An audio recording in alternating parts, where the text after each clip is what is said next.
ito nakita kung paano lutuin. Una wag muna natin isawsaw. Try muna natin.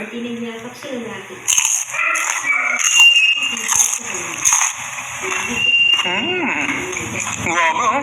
Ito? Sa mga kawaray, may nakita tayo sa video na luto ng paa kasama yung buto, kinain nila with spicy na sausawan. Kaya gagayahin natin yan. Tara, samahan niyo ako. 1 hour later. Meron kami ditong meron kami ditong paa. Ito. Sila natin yan hugasan ng mabuti. Saan nagsisilbi kasama ang mga matri. Masayang-masaya si Cash na dumating. May dala itong mga Pa kasi nag-frozen pa siya. Agad naman siyang tinatapos. Hugasan lang natin siya. Kasi mother Nancy. Yan. Alam ko lang tungkol sila parang nangyayari. Dapat nilalagay sa pressure cooker kaso pwede naman sa kaldero. Hugasan natin siya ng Ang mabuti. gusto ko lamang malaman, ang motibo ngayon sa pagkukulit. Hugasan na pala yung ano na yan. Para nga ba sa mga bata? Kung may iba ka bang sadya, tanong ng mother sa na. Napaupo naman si Cash. Totoo ang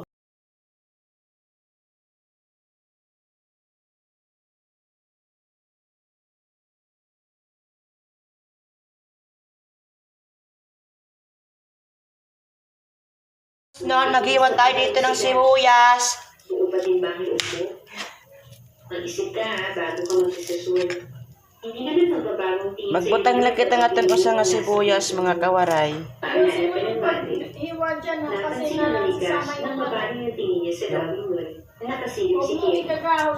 Hindi ito ang kumaway. Anong gagawin? Malaki naman ang mga mata ng lalaki. Magahap. At kaagad na nagtapos. Kakaros. Dadara. O ayan, yan sinasabi ko sa'yo. Pasilip-silip ka ba dyan? Sige na, lapitan mo na. Sabi pa ni Sister Joy. Marahan naman na lumabas ng tinto si Kelly at dahan-dahang lumapit kay Cash. Ayan, sibuyas. Iwan lang natin, teros lang natin yan mga pabaks. Suga din eh. Anong ginagawa mo? Dagkadag ko alahiya kay Naligay lang ng laruan at damit sa mga bata. ito. Suga din eh. Tapos, dagdagan natin yung bawang. Mga tulo Oo. or duha, kamo bahala kung perto yung puputang nga di. Ayun ba yung lalaki? Cash, Ito.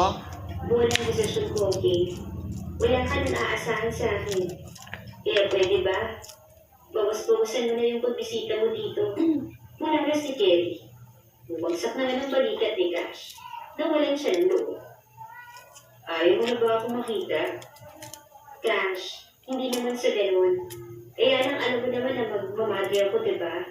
Hindi magandang tingnan na nagpupunta ka dito at ako sa Zamu.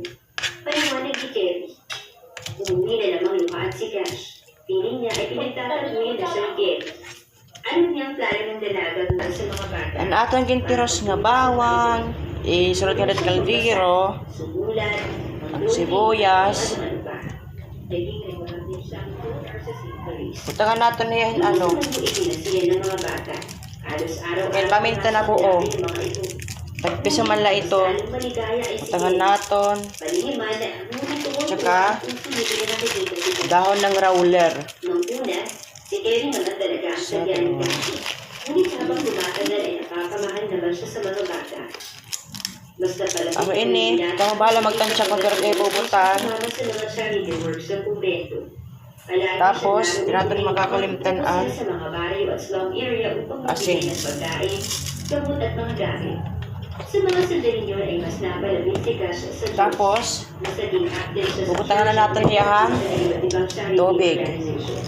Ngayon na, ay malaya ng isip niya. Hinan agos, may solusyon dida. Sa mga bagay, Saksak. at handang iabot ang kamay sa mga nanangailangan. Tapos makusok na Ngayon diya. naman, hindi pa din ang babago ang pagmamahal ito kay Kelly. Digam na niyo, kailangan ang tubig, lagpas nga dahan.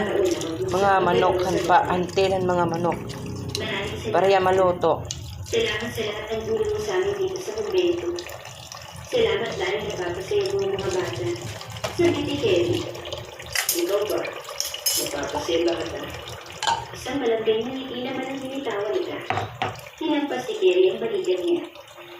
Saan galing? Muna ito, Akala ko naman lagpas na hiya. Lang pinupunta mo dito ay ang mga bata. Ika pa ng dalaga. Lagpas na hiya. Tapos, utang na natin hiya nga di. Hindi tayo Paganaamon. But if you look around, ang dami pa ng bata na nangangailangan ng mas importanteng bagay. Nagkakakat tayo ng mga mamahaling gamit. Tatakpan natin. Halito na natin yan naman ko sa kaoras. Isasalin nga di. Saraan lang natin. Ikaw lang ang nakakuha ng tamang tulo ng recipe ng lola. Ay, di papapasok man. Paano ang mga parakyano natin kapag nawala na? Paliwanag naman ni Mang Dolfo. Tay, mas mababaon naman tayo Papasok. sa utang kapag nagkataon. Sayang ang opportunity na makapagtrabaho sa palasyo. Bukod sa maganda ang offer, tiyak kung nakaipon tayo, papabayaran na natin ang mga utang natin. Papabayaran na natin. Sa kabit. Kung sinatatayo ang sarili niya. Misa naman niya. So, kaya gusto mo ate, kasi mapapalapit ka sa crush mo. Si President Henry, mabubuyo naman ni ate. Ano na naman siguro nang sabitin yun ang kapatid. Hindi na walang rasa. Posibilidad. Pulolo. Ibababad nga natin. Matagal ng crush ni Dulo si President Henry. Kaya pa naman niya bababag na walang rasa. Ang dayaan pa maipon. Dahil sa napakagwapong politik. Lagar lang nga ni. Ay ang presidente. Yan ha, magbubutang kita nga dihin. Harina. Na magiging mga apo nila ay iaaray nila ng kasal. Hindi naman yung pinaniwalaan ni Zobo. Ginagawa din ang akwetong yun ng kanyang lola Edna. Harina. Basta babang magkakal sa presidente, hindi naman na. Saka kahit po trabaho ko doon, for sure, hindi naman ako papansinin nun. Masaya na ako na makapagluto ko para sa pinakamakapangyarihang tao sa bansa. Nagmumutawin sa Tapos cornstarch. With cornstarch. Nakakalipot na ng bala kung gano'n na. Mukhang kasi hindi ko ka na palang tanggapin ang offer sa'yo na trabaho. Malupot ang wika ng kanyang ama. Tila nahawa naman ang kalungkutan sa Jugo kung kaya't lumapit ito sa ama at saka ito niyaka. Tay, huwag kang mag-alala. Uuwi at uuwi pa din ako dito kapag may free time. Paano yung mga luto? Hahanapin yun ang mga susi natin. Iskali ng Dolfo. Tay, alam ko naman na kayang-kaya mo yun. And Kapag may sapat na akong pera, pamintang pino. siyempre, hindi ko naman pababayaan kung pamanang karinderya ni Luna. Magandang opportunity ng talagang tutay para wala na tayo sa pagkasot sa bangko. Paliwanag pa ni Jugo. And garlic. Sige, anak. Pinusan ng garlic pero pwede na ito. Sana magtagumpay ka sa palasyo. Wala kasi kaming garlic powder. Kaya na lang kami. Napawi naman ang kalungkutan ng ama na mapagdalo nito na para din sa pag-unlad ni Zuwag And halo-haloin na lang. sa palasyo. Opo, tay. Gagawin ko ang best ko para maipagmalaki ko at maipagmalaki ni Lola sa langit. Positibong palanong ni Zuwag. Hindi natapos ang araw ay kaagad na tinawagan ni Zuwag ang numero na halagay sa foreign court ngayon. Masayang-masaya naman si Philip na marinig. Masayang sabi pa ng dalaga. That's good to hear. Kumakan na sa kitchen para ma-orient ang Tsaka naman natin ilagay yung Sabit pa ni Philip. Teka, hindi ko po makikita ang presidente. Pwede pa mag-hi sa kanya? Nananabik na tanong ni itong Jugo. manok. Napailing naman si Philip. Masyadong abala si President Henry. Kahit kami dito sa palasyo, madalang din namin sa kumita dahil masyadong busy. Pero he made sure na once in a while, kakain siya dito sa palasyo. Kaya ang robo ay pakainin siya ng masarap.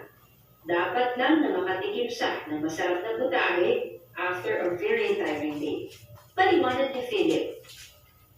Sir Philip, matanong ko lang bakit wala pang asawang presidente? Bumutong hininga si Philip. Katulad nga ng sinabi ko, masyadong busy ang presidente para sa mga ligaw-ligaw na ganyan. In short, wala siyang time para magmahal. Hindi totoo yan, no? Kapag tumibok ang puso, wala ka nang magagawa kundi sundin ito. Kahit gano'n ka pa mag-busy. Pagsalungat naman ng dalaga, And then, Bukod sa Yan na, kay magpapamaragatahin na karaha. hindi sila Tapos, lumamayag sa dami ng gagawin. Tinatang na kakalintan, Pastor, nga. wala na pong food na ilalabas. Ang mga appetizer.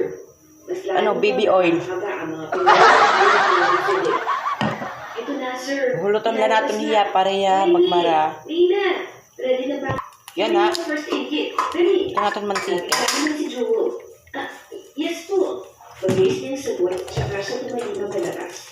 Ngunit nung makalabas siya ng kusina, ay saka naman niya na-realize na hindi niya alam kung saan matatagpuan ang first aid kit. Bumalik siya sa kusina at nagtanong, Sir Philip, saan ko po makikita yung first aid kit? Nahihiyan tanong niya. Napakahamot ulo naman ang lalaki at saka nagsabi, turn left. Paglabas ng kusina, then sa hallway, turn right, then sa second floor. Fast, Joel! Naiinis na sigaw ni Philip. Opo. Nag-upong-awag na sabi ni Joel. Saka at ginihina na pag sinasabi ng ganda ng Joel. Yes, then hold. Tapos mainit na lagyan natin yung Ano, di ko naman tandaan. Ang lang din pa niyo kung wala ko sinunod na sinabuo ng mga flashlight. Sabi inaasahan ko ang kakaroon na harang binabagtas niya ang COVID. Bigla naman bumukas sa isip ko ng kwarto. Eksakto naman ang pagbukas nito sa mabilis na paglalakad ng dulo sa biglaan paglabas ng isang tao sa pintuan. Nagpapalito at ulat. Tumama sa pagbukas ng dulo at isang nabibig ng lalaki. Dahil sa ikat ng impact ng pagtama niya sa lalaki. Mabilis ang pagkatapos red kulay, hangoon na niyo kung ano yung karaha. Tapos mag-adab kitan sa usawan. Crispy pa, creamy yung. Tintit pa sa Tommy. Kawaray kay lutok na. Inamamereste, kinikalimtang ko man nakulo, matanggal. Magtutuos kami niya na. Kay, nga di ko natanggal, kasi ba't kumat na natanggal. Taman.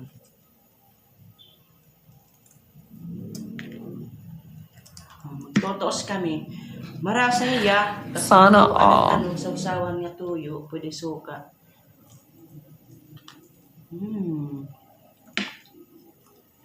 Malambot na masarap, guys.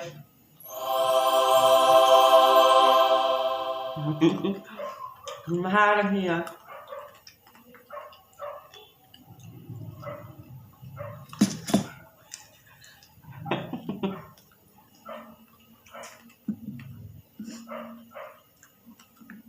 Sakto ya kay marasa.